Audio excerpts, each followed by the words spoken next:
سب سے پہلے تو میں آپ سب سے معذرت چاہوں گا، معافی چاہوں گا کہ میری وجہ سے پروگرام لیٹ ہو گیا. اور دوسرا، آج میرا یہ پہلا ایک سیاسی پروگرام ہے، بلکہ پاکستان پیپلز پارٹی کا، خالد حمید فروکی صاحب کی وفات کے بعد. تو یہ ممکن نہیں کہ جب تک لوگ زندہ ہوں تو ان کی عزت کی جائے، یا اپنے پاس ہوں تو ان کو رسپیکٹ دی جائے، اور جب وہ ہم سے بچھڑ جائے تو ہم اس کو بھول جائیں.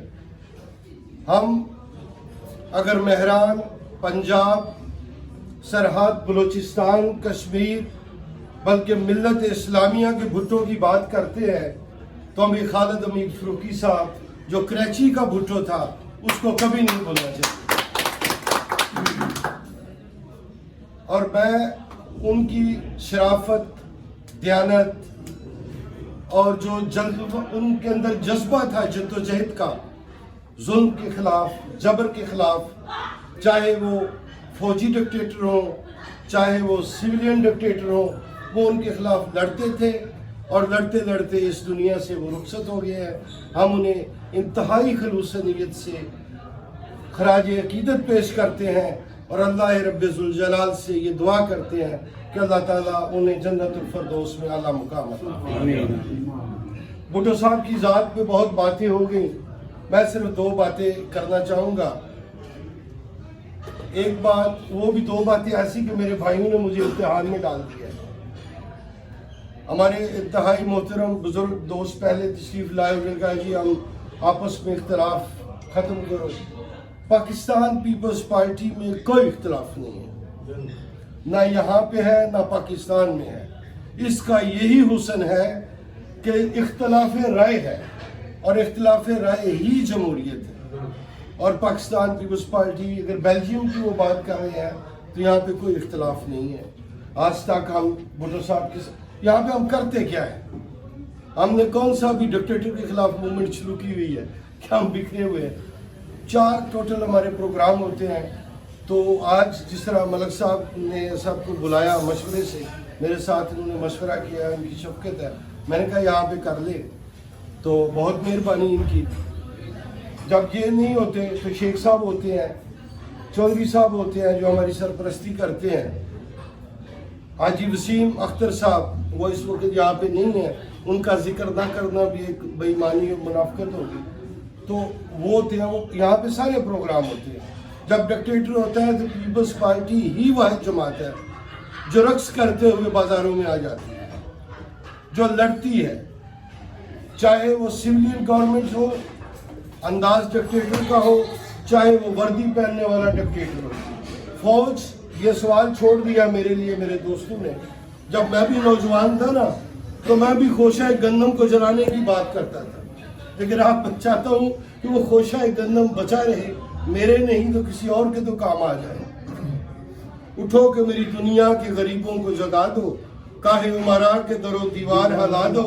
سلطانی جمہور کا آتا ہے زمانہ، جو نقش کہم تم کا نظر آئے مٹا دو. اور آخر میں اقبال فرماتے ہیں، میں ناخوش و بیزار ہوں مرمر کی سیلوں سے، میرے لیے مٹی کا ایک حرم اور بنا دو.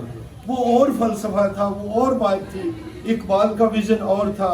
ہمارے مسائل کچھ اور ہیں، اور ہم جس دنیا میں رہتے ہیں. اور ایک بہت خوبصورت بات عطر بلتی صاحب کر گئے، یقیناً انہوں نے سوچ کے کی ہوگی، دانستہ طور پر کی ہوگی. بلتی صاحب بہت کمال کر دیا، آپ نے چیلنج کر دیا پوری تاریخ پاکستان کو، پوری عدلیہ کو ایک فکرے میں.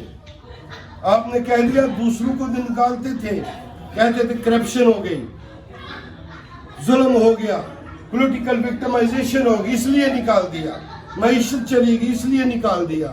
ذوالفقار علی بھٹو کو کس جرم میں نکالا تھا؟ بہت بڑا سوال کیا عطر بلتی صاحب، ریئلی آئی اپریشیٹ. اتنا بڑا سوال کیا اس جرم پہ نکالا تھا کہ ٹوٹی ہوئی ملک کو، بکھری ہوئی قوم کو، پریشان حال نوجوانوں کو، پریشان حال بہنوں کو، بلکہ میں یہ بھی کہہ دوں میری پریشان حال میری فوج کو جو بہت پریشان تھی، اس کو آرگنائز کیا، اس کو اکٹھا کیا. میرا وطن بے آئین وطن تھا جس میں کوئی دستور نہیں تھا، اس کو دستور دیا، اس جرم میں نکالا۔ ذوالفقار علی بھٹو نے ایٹم بم کی بنیاد رکھی، کیا یہ اس کا جرم تھا؟ یا کتنے خوبصورت جرم ہے۔ اور اس نے اسلامی سربراہی کانفرنس کی پہلی مرتبہ، اور اب اس کے بعد کبھی شاید ہوگی بھی نہیں اس طرح کی، یہ اس کے جرم تھے۔ تو لوگ پوچھتے ہیں کہ بھٹو زندہ تمہارا کیوں ہے بھائی؟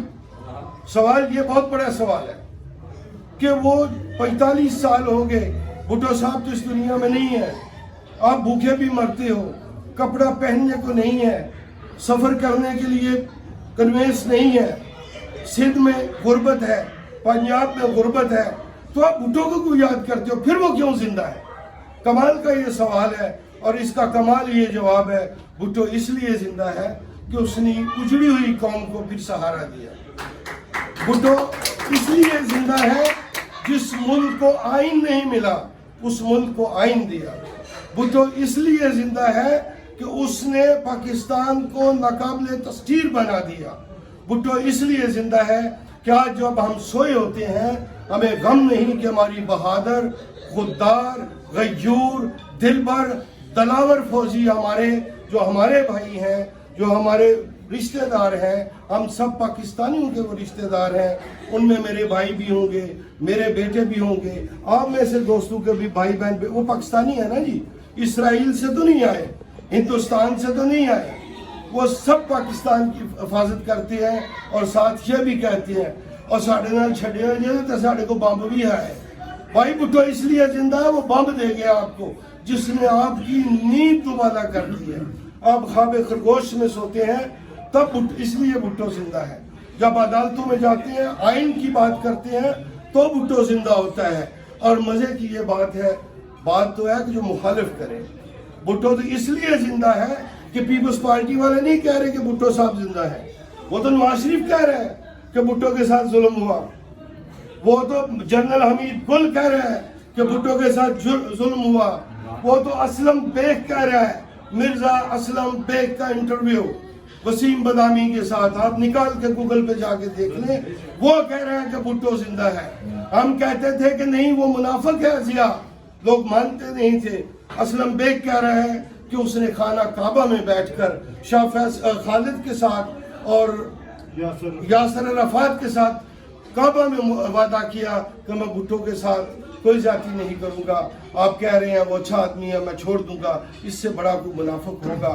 اس نے اسلم بیگ کا آپ انٹرویو پڑھ لیں، ہر فوجی کہتا ہے کہ بھٹو زندہ ہے، ہر نواز شریف کہتا ہے کہ بھٹو زندہ ہے، مفتی محمود کہتا تھا کہ بھٹو زندہ ہے، ہمارا معاہدہ ہو گیا، پروفیسر غفور نے کہا بھٹو زندہ ہے، بلکہ میں کہتا ہوں کمال کی یہ بات ہے، یہ ماننا پڑے گا۔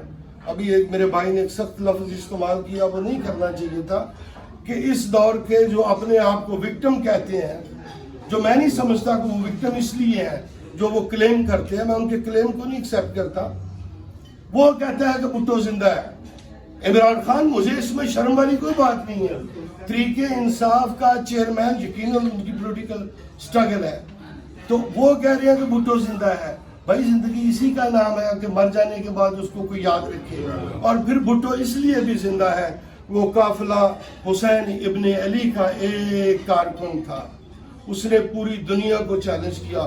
ہے کوئی مائیکا لال پاکستان میں؟ مجھ سمیت تقریریں کرنا تو آسان ہے، اپوزیشن میں بیٹھ کر، اقتدار میں بیٹھ کر کرے نا ان کو چیلنج جنہوں نے سازش کی ہے، اس وقت کرتے نا، کہتے ہوئے میں تمہیں نہیں چھوڑوں گا۔ آج کیوں کہتے ہو بھائی؟ اقتدار میں کہتے تھے پتہ چلتا، اور ہم آپ کے ساتھ ہوتے۔ ہم خان صاحب اقتدار میں آپ چیلنج کرتے، مجھے امریکہ نکلوا رہا ہے، ہمیں فوج نکلوا رہی ہے، اللہ پاک کی قسم پیپلز پارٹی آپ کے ساتھ ہوتی ہے۔ آپ کو نکلوایا ہے فواد چودھری نے، آپ کو نکلوایا ہے شیدہ ٹلی نے، آپ کو نکلوایا ہے اپنوں نے، نہ پیپلز پارٹی نے آپ کو نکالا ہے، نہ نون لیگ نے آپ کو نکالا ہے، نہ فوج نے آپ کو نکالا ہے۔ سیاست نام ہے کمپرومائز کا، ایک دوسرے کو سمجھنے کا، ایک دوسرے کی عزت کرنے کا۔ تو جب آپ ساری زمانے سے جنگ لڑیں گے، اپنے گھر والوں سے بھی لڑیں گے، اور پھر کہیں گے اور دشمن کے ساتھ مل کے لڑیں، پھر ایسے نہیں ہوتا۔ آپ اپنی غلطی بھی مانیں۔ ہمارے لیے انتہائی قابل احترام ہے عمران خان صاحب، وہ پاکستان کی ایک بڑی جماعت کے سربراہ ہیں، اور ان کے کچھ دکھ اچھے بھی ہوں گے, کچھ سچے بھی ہوں گے, لیکن کچھ پولیٹیکل بھی ہوں گے.